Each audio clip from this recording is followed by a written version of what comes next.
Hey, what's up guys? Welcome back to the channel. I know it's been a while, but I'm back with another video, and today I'm going to talk about the Tokina 28-70 zoom lens. I believe that this may very well be the best budget zoom lens for video.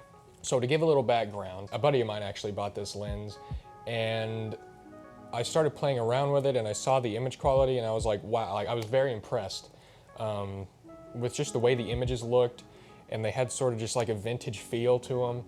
And with the 28-70, I mean, that's a fantastic range. So I decided to pick one up for myself. So there's actually a couple different versions of this lens.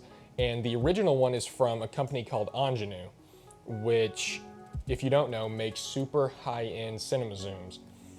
And this is a pretty old lens. I believe it's from, this model, the Tokina model's from around 93. But I think the Ingenue ones go back to the 80s or even 70s maybe. And there's two different versions of this Tokina one too. There's a 2.6 to 2.8. It has a variable aperture throughout the zoom range. And then this one that I have is just the regular, just 2.8. So it's just a constant aperture throughout. And I have this lens modded with some Tilta follow focus gear, seamless follow focus gear ring. It's more geared towards cinema applications, but this is just a photo lens. And for about the past 3 months, I've been using this lens in conjunction with this Tokina 11-16 lens, and I love them both. This is actually one of the best wide-angle lenses, I think, especially for Canon cameras and like the Blackmagic. I think this is a really good value. As you know, if you've seen my channel before, I used the Canon cinema lenses, which were pretty much just rehoused photo lenses in a cinema body, which for people on a budget is very good, and it's definitely the best option in that sort of price range as far as like Canon cinema lenses go, because you can find some great budget cinema lenses for like Sony from like SLR Magic and all these, but the Rokinons are definitely the cheapest out of all the other options. But to be honest, I really just wasn't enjoying the image quality out of the Rokinons. I felt that they lacked some, characteristics. I like there to be some character in my lenses. Some people don't. Some people like a clean, clinical, straight image, and sometimes that's what you need on a shoot. It's something a little less stylized, but I like the sort of vintage feel, and I pretty much just switched to vintage lenses. I do plan to build a kit of cinema lenses, but I still really haven't decided which route I want to go. But for now, these vintage lenses, especially this Tokina, is great. I've been using it on all of my projects for the past 3 months, and it has yet to let me down. So jumping into like the main review, I want to do this in a structure of pros and cons. So let's go ahead and... Some pros are fast aperture. So this lens is a 2.8, which isn't the... Now 2.8 isn't like the fastest aperture out there. There's some great lenses that are like 1.8, 1.5 even for cinema. f2.8 really isn't that bad. I think it's pretty good, especially because the aperture is constant throughout the entire across all focal lengths. It is a little soft. Keep in mind, I'm using a speed booster, and I think this could have something, they could definitely have something to do with it. But 2.8 wide open, it is a little soft. I've found myself stopping down to f4 most of the time, which is still, for me, I don't really prefer shallow depth of field. I don't really care about any of that. It's just, and you don't really lose that much light between 4. So, if you definitely need an extra stop, 2.8 is great, but I'd say keep it around 4 for the best image. So like I mentioned before, this has a constant aperture throughout the entire zoom range, which is great, and it has an internal zoom, meaning that when you zoom the lens, it does not get any larger. You'll know with a lot of lenses, zoom lenses, that they will start to protrude out. And this is great for gimbals because you don't really have to readjust your balance. Every time you zoom in and out, it just remains the same size. So that's a really great feature. Quality glass. So keep in mind, this is a vintage lens, so you may have a little bit of a hard time finding one with clean optics, because a lot of them have, fungus and other haze, but the optics in these lenses are fantastic. They're from Ingenue. Tokina, and they make some really great lenses, and you know, the optics in here are just fantastic. You know, they look great, the color reproduction is fantastic, and they just have a nice vintage feel to them, and it's kind of hard to explain, but it's just a great look. Build quality. The build quality on this lens is super great. It's really heavy. It's metal.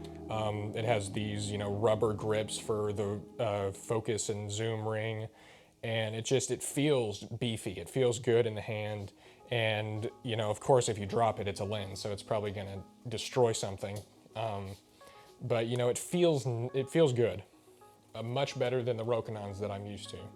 And this lens does have full frame coverage. You can't really find a lens with all these features and full frame and internal zoom and like it's just, and manual aperture. It's just a fantastic value. And I forgot to mention before, but this is a native, I believe there's a couple different versions of this mount, but the most I've seen is Nikon F mount, which thankfully can be mounted to a lot of other lenses. I just have a simple Nikon to Canon mount adapter on here, which works great. My first con and biggest con is the flaring. This lens flares very easily, and it's not a good flare. Basically, if you're shooting in a heavily backlit scenario, then you're just gonna basically get rid of all your contrast in your image. This lens really does not do a good job of controlling flares, so I find myself using this lens with a matte box a lot of the time and really making sure that I have that flag in there to cut off some of that excess light, because you will get very low contrast images out of this lens, which isn't great. But there are some workarounds, like I said, you know, keeping, you know, a top flag, or you can just tape some cardboard on top, or just do whatever just to get rid of some of that light. So another con that is not great, especially if you're using this for video and you want to adjust your aperture mid-shot, is as you can tell, it has a clicked aperture. And I'm sure there is a way. I've gone in and I have some other vintage lenses, and I've gone in and I've declicked the apertures, which really isn't that difficult, but this lens does have electrical components inside for native Nikon F cameras. So that kind of got in the way of disassembly, because I did try to declick this and I just didn't want to mess with that. But if you're a real professional and you really know how to do this type of stuff, then you may not have a problem declicking it. I think it's definitely possible. Chromatic aberration is a bit of a problem on this lens. Shooting in very, you know, backlit scenarios like this, you know, like if I, like this window here, I do notice some blue kind of fringing on the highlights, and so that's just another thing to keep in mind, is that the chromatic aberration on this could be an issue, but I don't really find it to be that much of an issue, because, you know, that's just another characteristic of a lens, and, you know, it's not the worst thing ever. It doesn't completely destroy the image, but that's just another thing to keep in mind, is that you will get some blue streaking on highlights with this lens.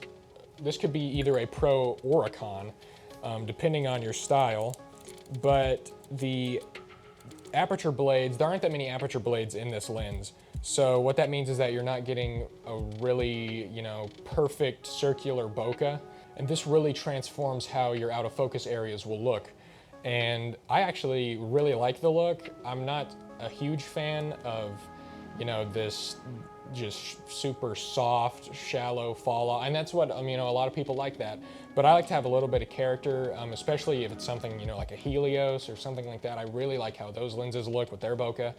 So I find the bokeh to actually be pretty pleasing, but I can easily see how a lot of people may not think that, and they want a very clean bokeh. So yeah, would I recommend you picking up this lens? I definitely would, especially if you're just starting out and you're looking for a zoom lens or something. This is just a fantastic lens, especially for video. You know, you have all manual control, manual aperture, you know, internal zoom, and it's at a price point of around $200 to $300. Depending on, you know, which version you get. The 2.6 to 2.8 version goes for a little bit more, but this is just an excellent lens, and I think you'll be very happy with it. Thanks for watching, guys, and I'll see you next time.